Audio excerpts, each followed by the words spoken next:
Ngake ngibuka ividiyo njengamanje kabhuti omdala uPhakela Mthakathi. Bembuza ngentombazane engingasho ukuthi side chick yaseZimbabwe. Kutrende-ke iy'thombe kade ngiqale ngayibona ko-Facebook egaxene nayo intombazane bethi Zimbabwe. Angikholwanga-ke mina, angikholwanga. Ngiy'tshela ukuthi ngoba sekukhona i-AI hlampe abantu khona abantu abamelene ne-March and March bavele ba-editha isithombe sakhe nentombazane yaseZimbabwe ukwenzela nje ukuthi bemoshe i-movement yabo. Kodwa-ke ngiyitholele from the horse's mouth mayesekukhuluma yena bem-interview ukuthi kanti ngempela aku-edithwanga lutho kulesa sithombe lesa, bekuyintombi yakhe, bekuyi-side chick yakhe le ntombazane yaseZimbabwe. Kuyahlekisa-ke, kuyahlekisa. Ngicabanga ukuthi abantu kumele bafunde, abaningi futhi babhekhe off kule nto le. Njengoba sasibatshela ukuthi into engekho le, into engena-vision, yinto engahlelekile, yinto engenabuchwepheshe, yenziwa abantu abangebona ochwepheshe, abantu nabo abanezinto zabo. Futhi into ekumele niyazi, abanye abantu abangayinaki abayikhohlwayo mabeholwa abantu kwi-movement ethile, kumele uqale uscrutinize yena lowo muntu kuqala. Njengoba ubhuti omdala uPhakela Mthakathi is a politician, pure politician we-IFP. Uma ngizwa useke waba yisho ikhansela le-IFP, lowo muntu is a politician. And awukwazi ukuseparate i-politician uthi njengamanje mayenza lento akaseyona i-politician. Bantu baseMzansi kumele niyazi ipolitiki, kumele nibazi abantu ngisho engangenela yiphi movement. Akushintshi ukuthi this is a politician and futhi unama-interest as a politician.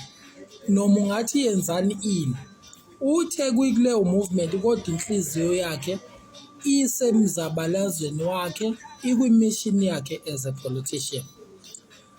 Okokuqala lokho. Number 2, kube khona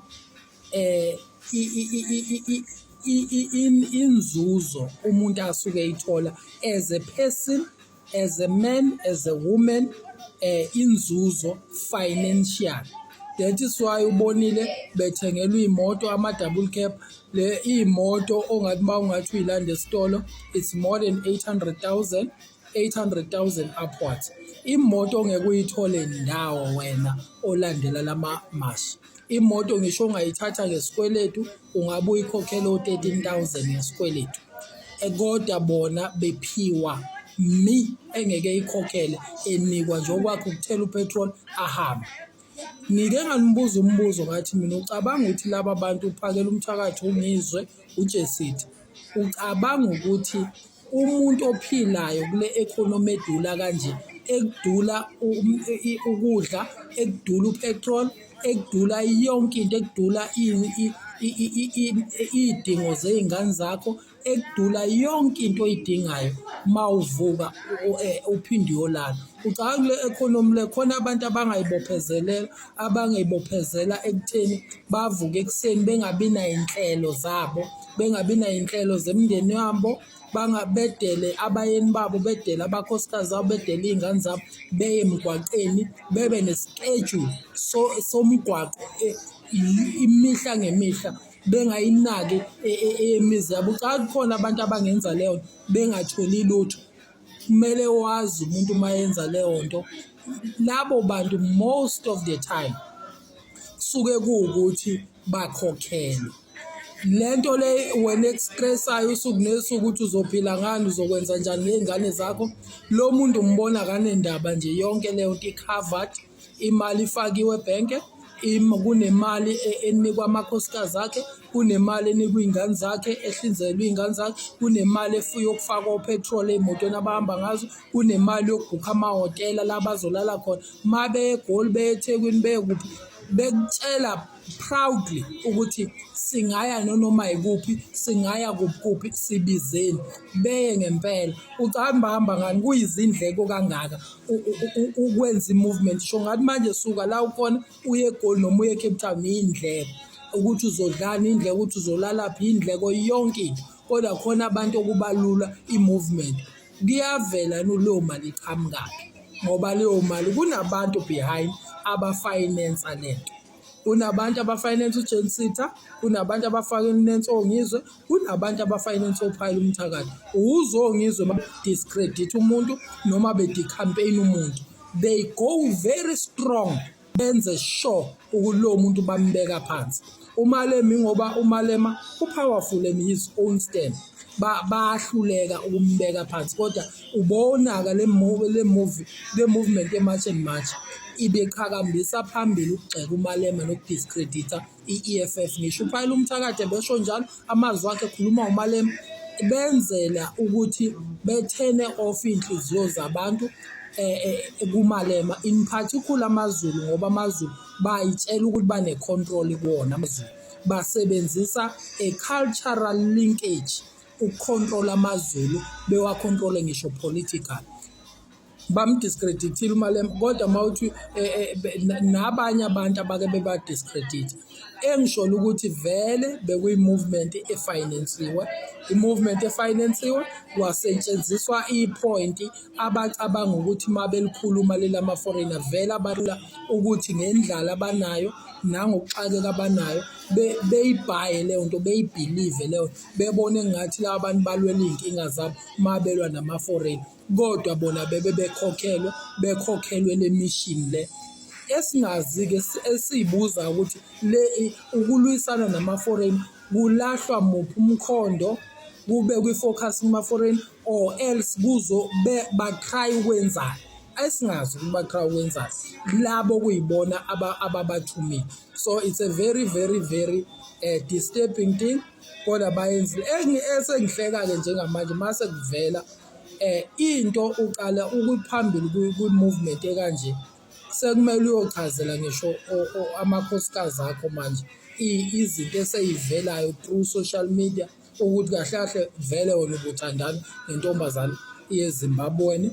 Ma uthandana nawe awuthandana nawe kuliphi, ngoba vele umuntu ma uthandana naye more possibly umuntu ongamshada. Uthi uPhayile Umthakathi ukube wayeshade naye ngabe kuphi inkinga, ngoba ngabe vele umuntu esifazane kumele ayela khona indoda ibelonga khona. Ayithi uyabona ukuthi manje isiyashintsha statement, kusho ukuthi akukho wrong makuwukuthi amadoda abantu besifazane bamaZimbabwe bala eMzansi through amadoda. Kusho ukuthi akukho phela wrong, ngoba wonke umuntu engathi yena phela umfazi wami vele kumele abela khona indoda ikhona khona. Nabantu besifazane nakunjalo amalungelo ethu thina amadoda nabantu besifazane ayalingana. Usungazama nje unequalizer ne-culture, but alingana ngokomthetho wala eMzansi. Kusho nabantu besifazane banelungelo ukuletha amadoda bethi ngisho eyi-foreigner but indoda yami. Yini-ke olwa nayo ma uthi wena abantu besifazane abahambe la kuma-foreign? Ngani nabanelungelo ma ukuthi siconsider i-democracy yokuthi be-accommodate amadoda abo? So it is very very funny indlela ethena ngayo njengamanje. Kodwa engangitshela khona njengoba ngangitshela, i-March and March will never ever succeed, will never ever succeed. Ayinangqondo, into engenangqondo eyenziwa ngendlela engenangqondo. Therefore ngeke iphumelele, no matter ukuthi ungaba emotional kangakanani, ucasuke wenze yonke, but leyo March and March, let's wait and see. Ngeke ayindawo ngoba yakhelwe kwi-hatred, ayakhelwe entweni ephusile nengqondo ecalculated ukuthi sizozuzani ngayo. Ayikho lapho, ikwi-mandate abanikwe yona, abaholelwa ngayo, and then wena ngeke usizakale ngalutho lapho. Ekugcineni uzogcine unenkinga kuzo zonke iy'nsiza zakho, ekumele ngisho ukuyothenga isinkwa, ukuyothenga izinto, ogcina unenkinga, kusekho iy'tolo bayixoshile bona ba-right la bakhona. So bantu abamnyama vukani, cabangani, cabangani, fundani ukucabanga, ungayinto ngokufushwa ukuthi yenziwa umuntu weculture yakho, wetribe yakho, ayisebenzi leyo nto leyo. We are South Africans more of. Asilalanga lapha ku-social media kuthiwa unonkosikazi ngapha Bulawayo. Ngabe kanjani lo? Ngasichaza kanjani lolo daba kanjalo?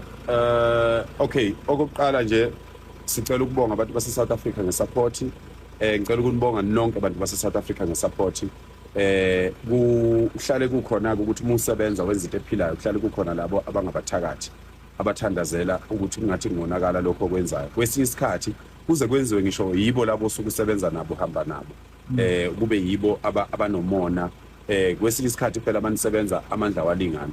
Kuyenzeka ukuthi nenze into eyodwa, niqashwe umsebenzi owodwa, nihola imali efanayo, nibheke endaweni eyodwa, nifuna into eyodwa, kodwa manje amandla angalingani. So kokunye uthola ukuthi kwabona labo abantu osukusebenza nabo, abanye babo bagcina sebenomona. Bese kuba ngabantu ke nje okungafanele abantu besethusi. Ningalokuthi nethuke.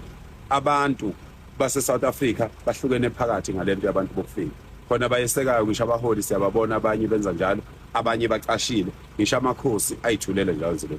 Angaze ngibe nomfazi eZimbabwe. Angeke ngize ngibe nomfazi eZimbabwe. Ngake ngaba nayo intombi engangiyithanda, kodwa ngabona ukuthi hayi angeke kulunge, mase ngihosha inyawo. Futhi ngaphambi kokuthi leyo ntombi ngikhulume nayo, ngenza isiqiniseko sokuthi ngibuke ukuthi izinto zayo zokubala ezweni ziqondile yini. Angifuni ke ngoba mina ngithi mase ngehlukene nomuntu bese ngibabhitha, bese ngihambe ngenza izinto ezirong. Kodwa uma ngabe kuqhubeka kulokhu kuvela izinto ezingezinhle kanje, kuzofanele kube khona izinto engiyivezayo eziwubufakazi bokuthi ngempela akuyona i-relationship eyake yaba into eserious. Kwaba kuyi-relationship nje ukuthi mhlambe umuntu phela umthanda uya ubuka ukuthi ubhekela ubheke khona. Uma ubona akabhekile la ubheke khona, uyayihlehle njengendoda, uhlehle ngendlela futhi enhle, akho nzondo, akho lutho. Kodwa futhi ukube kuthiwa phela mina ngivikela abantu bokufika, ukube kuthiwa kukhulunywa ngokuthi kanti uphakela sonke lesi sikhathi nje evikela abantu bokufika, ingoba unentombi eZimbabwe ngoba kezwakala. Nangale kwalokho ake sithi wagana ke lo muntu, engane ngabe uganile phela. Ake sithi ngabe wagana, ngabe uganile. Yikho sithi umuntu othanda umuntu akayi lapha athanda khona. Nathi abantu esibathathile balapha bakhona khona. Nginabo abafazi, mina anginayo umfazi waseZimbabwe, angeke ngibe naye futhi. Sibuka usondele usuku ngomhla ka 30 June 2026 umile awujiki abahambe.